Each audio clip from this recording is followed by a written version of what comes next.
কল তথা শিক্ষাগুৰুসকল পুনৰবাৰ নতুন এটা ভিডিঅ'লৈ আন্তৰিক স্বাগতম জনাইছোঁ।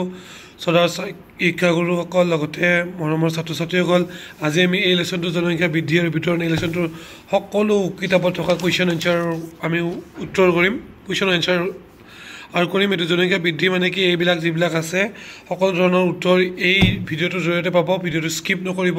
মই ধুনীয়াকৈ হেণ্ড ৰিটেন কৰিছোঁ তোমালোকৰ বাবে, চব ইয়াৰ পৰা পঢ়ি শুনি ধুনীয়াকৈ তোমালোকৰ বাবে লিখি যুগুত কৰি ওলাইছোঁ।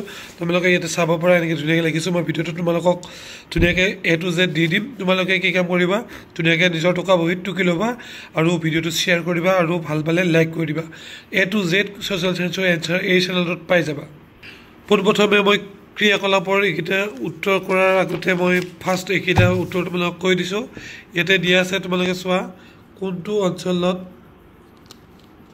জনসংখ্যা আটাইতকৈ বেছি, এইটো কি হ'ব, বেছি হ'ব। ঠিক আছে। নেক্সট দিছে কোনখন মহাদেশৰ জনসংখ্যা সৰ্বাধিক, এইটো এছিয়া মহাদেশত সৰ্বাধিক জনসংখ্যা। 2011 চনত অসমৰ জনসংখ্যা আছিল কিমান আছিলে, 3,12,00,000 অৰ্থাৎ 3.12 কোটি। তলত উল্লেখ কৰা কোনখন মহাদেশৰ মানুহৰ স্থায়ী বসতি নাই, এইটো ক'ত নাই, এণ্টাৰ্কটিকাত স্থায়ী বসতি নাই। পৃথিৱীৰ ভিতৰত আটাইতকৈ জনবহুল দেশ কোনখন, সকলোৱে জানা পৃথিৱীৰ প্ৰথমতে আছে আমাৰ চীন, জনসংখ্যা আটাইতকৈ বেছি। তাৰপিছত 2 নম্বৰ খালী ঠাই পূৰণ কৰাত হ'ব। জনসংখ্যা বৃদ্ধিৰ শব্দটোৱে জনসংখ্যাৰ বৃদ্ধিক বুজায়, কি বুজায়, সংখ্যাগত বৃদ্ধিক বুজায়। মই লিখি দিছোঁ। পৃথিৱীৰ বেছিভাগ মানুহে উত্তৰ গোলাৰ্ধত বসতি কৰে, এইটো উত্তৰ গোলাৰ্ধত বসতি কৰে। প্ৰতি বৰ্গ কিলোমিটাৰ এলেকাত যিমান সংখ্যক লোকে বসতি কৰে সেয়াই সেই ঠাইখন জনসংখ্যাৰ ঘনত্ব। এখন ঠাই ত্যাগ কৰি কোনো এখন নতুন ঠাইলৈ বসতি কৰিবলৈ ল'লে নতুন ঠাইখনক প্ৰব্ৰজনৰ লক্ষ্যস্থান বোলা হয়। এইকেইটা এনচাৰ তোমালোকে লিখি লোৱা। ইয়াৰ পিছতে মই তোমালোকক ক্ৰিয়াকলাপৰ এনচাৰকেইটা কৰি দিছোঁ, তাৰপিছত এইকেইটা এনচাৰ তোমালোকক কৰি দিম মই, আটাইকেইটা এনচাৰ। চব নম্বৰ ছাত্ৰ ছাত্ৰীসকল, পটককৈ তোমালোকে লাইক থামটোত ক্লিক কৰি দিয়া আৰু লগতে চেনেলটো ছাবস্ক্ৰাইব কৰি দিয়া, যিটো মোৰ বাবে আশীৰ্বাদ হ'ব। এতিয়া ক্ৰিয়াকলাপৰ উত্তৰকেইটা কৰি দিছোঁ, চোৱা। জনসংখ্যা বৃদ্ধি আৰু বিতৰণ লেচনৰ জনসংখ্যা বৃদ্ধি মানে কি, ধুনীয়াকৈ চাই লোৱা তোমালোকে। প্ৰশ্নটো তোমালোকে চোৱা, জনসংখ্যাৰ গুণগত বিকাশ মানে কি।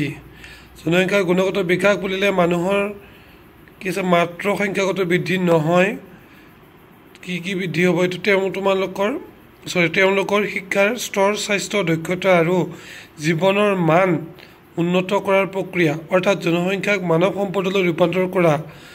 এতিয়া লিখি দিয়া আছে। জনসংখ্যাৰ গুণগত বিকাশৰ মূল দিশসমূহ হ'ল, কি কি দিশ আছে, শিক্ষাৰ পৰিসৰ বৃদ্ধি কৰা, স্বাস্থ্যসেৱাৰ উন্নয়ন কৰা, বেকাৰত্ব হ্ৰাস, মানে নিবনুৱা হ্ৰাস বুলিও দিব পৰা, ব্যৱহাৰিক দক্ষতাৰ বিকাশ। তাৰপিছৰ প্ৰশ্নটো হৈছে, জনসংখ্যাৰ বৃদ্ধিয়ে কেনেধৰণৰ সমস্যাৰ সৃষ্টি কৰে। জনসংখ্যাৰ বৃদ্ধিৰ সমস্যা এক জ্বলন্ত সমস্যা। সেইবোৰ হ'ল খাদ্যৰ নাটনি, খোৱা পানীৰ সমস্যা, মূল্য বৃদ্ধি, বাসস্থানৰ সমস্যা, শিক্ষা, স্বাস্থ্য আদি দিশত সমস্যা উদ্ভৱ হয়। ইয়াৰ উপৰিও মাটিৰ সমস্যাটো লিখিব পাৰা। তাৰপিছত গৃহ নিৰ্মাণৰ বাবে মাটিৰ সমস্যা হ'ব পাৰে। স্বাস্থ্যৰ সমস্যা মানে চিকিৎসাৰ সমস্যা দিব পাৰা। জনসংখ্যা বিতৰণ বুলিলে কি বুজায়, এইটো এনচাৰ ইয়াত ধুনীয়াকৈ দি দিছোঁ। কোনো এখন দেশ বা অঞ্চলত মানুহক কেনেদৰে বা ক'ত কিমান সংখ্যক বাস কৰে তাৰ সম্বন্ধে তথ্য, অৰ্থাৎ জনসংখ্যাৰ ভৌগোলিকভাৱে কেনেদৰে বিস্তৃতি হৈছে সেয়াই জনসংখ্যা বিতৰণ। তোমালোকে এইবিলাক মই ইমান পঢ়ি নিদিওঁ, তোমালোকে ধুনীয়াকৈ ভিডিঅ'টো প'জ কৰা আৰু লিখি ল'বা। এইকেইটা যিকেইটা কুৱেশ্যন আছে, এইকেইটা কুৱেশ্যনৰ মই এইটো আৰু এইটো কুৱেশ্যনৰ এনচাৰ মই ভিডিঅ'টোৰ শেষৰ ফালে দি দিছোঁ। তোমালোকে এতিয়া এই কুৱেশ্যনটো চাই লোৱা।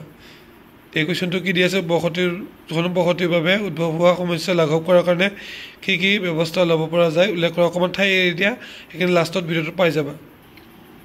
চোৱা, ঘনবসতিৰ বাবে উদ্ভৱ হোৱা সমস্যা লাঘৱ কৰাৰ কাৰণে ল'ব পৰা ব্যৱস্থা হৈছে বিকল্প জনবসতি গঢ়ি তোলা, আৱাসন ব্যৱস্থা উন্নতি কৰা। কিন্তু ধুনীয়াকৈ তোমালোক দি দিছোঁ, তোমালোকে লিখি লোৱা। তাৰপিছত কি দিয়া আছে, জনপ্ৰব্ৰজন বুলিলে কি বুজা, কেনে কাৰণত জনপ্ৰব্ৰজন ঘটে, এইটো ধুনীয়াকৈ দি দিছোঁ, চোৱা। প্ৰব্ৰজনৰ উচ্চ স্থান আৰু লক্ষ্যস্থান বুলি কি বুজায়, ইয়াত ধুনীয়াকৈ দিয়া আছে, তোমালোকে লিখি লোৱা।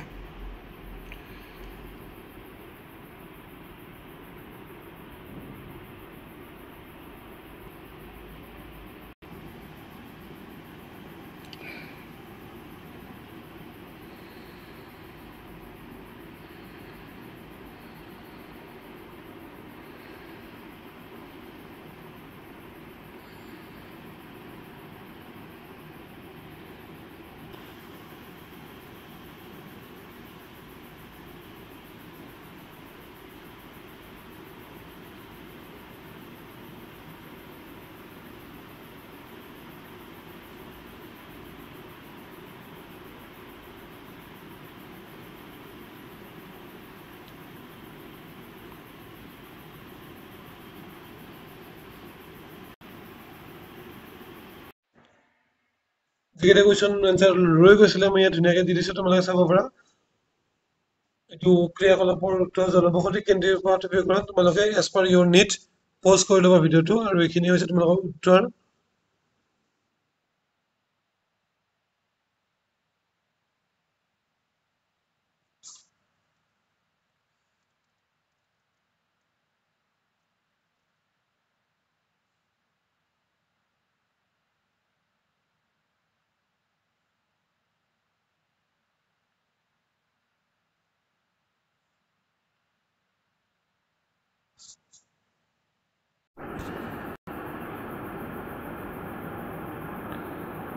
অকণমান দীঘলীয়া কুৱেশ্যনটোৰ এনচাৰ এয়ে মই লাষ্টত দি দিছোঁ তোমালোকক। দুই এটা স্পেলিং এৰৰ হ'ব পাৰে কম্পিউটাৰ টাইপিং কৰোঁতে, তোমালোকে ঠিক কৰি ল'বা। এইটো নিৰাপত্তাটো কৰি দিবা। এইকেইটা উত্তৰ লিখিলে তোমালোকে মুঠ নম্বৰ যিমান আছে গোটেইখিনি পাই যাবা। ক্ৰিয়াকলাপত আৰু এটা তোমালোক কুৱেশ্যন দিয়া আছিলে, এইটো পাঠত উল্লেখ কৰা পৃথিৱীৰ ঘন জনবসতিপূৰ্ণ অঞ্চলকেইটা সামৰা দেশসমূহ মানচিত্ৰত চিনাক্ত কৰা। মই তোমালোকক মানচিত্ৰত চিনাক্ত কৰি দিছোঁ, তোমালোকে এই মানচিত্ৰখন আঁকি ল'বা। ইয়াতে যিবিলাকৰ ৰেড কালাৰ আছে এইবিলাকে হৈছে ঘন জনবসতিপূৰ্ণ ঠাই। এইবিলাক দেখিছেনে? এইবিলাক চব ঘন জনবসতিপূৰ্ণ ঠাই। নেক্সট কুৱেশ্যনটো এইটো উত্তৰটো ইয়াত দি দিছোঁ, তোমালোকে লিখি ল'বা।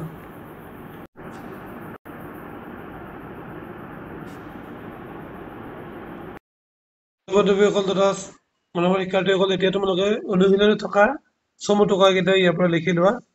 মই ধুনীয়াকৈ দি দিছোঁ তোমালোকক, কিন্তু অকণমান ওলট পলট হৈছে, কাৰণ তোমালোকৰ সুবিধাৰ কাৰণে মই এইখিনি কৰিছোঁ, যাতে তোমালোকে একেলগে ভিডিঅ'টো চোৱা। মানৱ সম্পদৰ উন্নয়ন কিন্তু ধুনীয়াকৈ দি দিছোঁ। 1 নম্বৰ চমু টকা যিটো দিয়া আছিলে, দেশ এখনৰ সকলোখিনি মানুহেই শিক্ষা, কৰ্মদক্ষতা, কাৰিকৰী কৌশল, বুদ্ধিমত্তা ইত্যাদি দিশত সম পৰ্যায়ৰ নহয়, ধুনীয়াকৈ দিয়া আছে, তোমালোকে পঢ়ি লোৱা, লিখি লোৱা।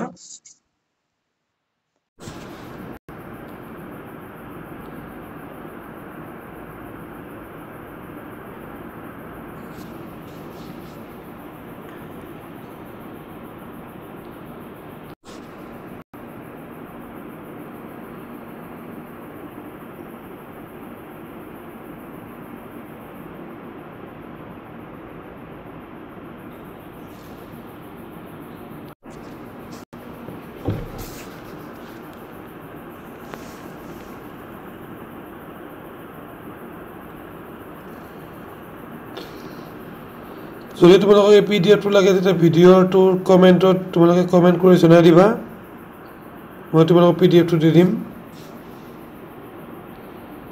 এবাৰ হৈছে আমি 4 নম্বৰ কুৱেশ্যনটো বহলাই লিখা যিটো আছিলে, এইটো তোমালোকে ধুনীয়াকৈ লিখি লোৱা।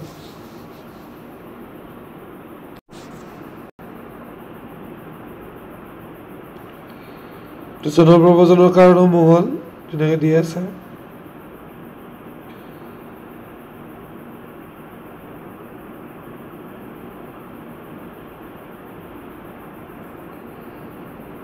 জনপ্ৰব্ৰজনৰ ফলাফলসমূহ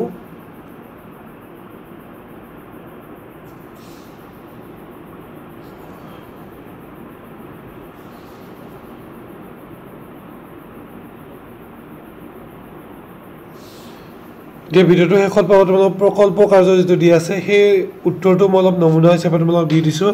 ভিডিঅ'টো একদম শেষত চাই থাকা। ছাত্ৰ ছাত্ৰীসকল, এতিয়া আমি এই প্ৰকল্পত যিটো কুৱেশ্যন তোমালোকক দিয়া আছে, 1 নম্বৰটো এইটো কৰিম, 2 নম্বৰটো মই কৰি দিম তোমালোকক। তোমাৰ গাঁও বা নগৰত তোমালোকে ধুনীয়াকৈ লিখি লোৱা এইখিনি উত্তৰ।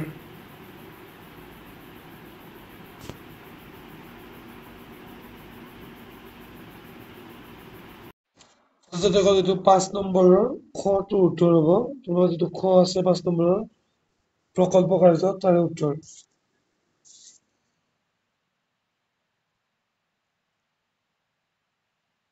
মহাদেশ অনুযায়ী তোমালোকক জনবহুল দেশসমূহ ধুনীয়াকৈ মই লিখি দিছোঁ, এনেকুৱাকৈ ধুনীয়াকৈ তোমালোকে লিখিবা, প্ৰকল্প হিচাপে কৰিবা।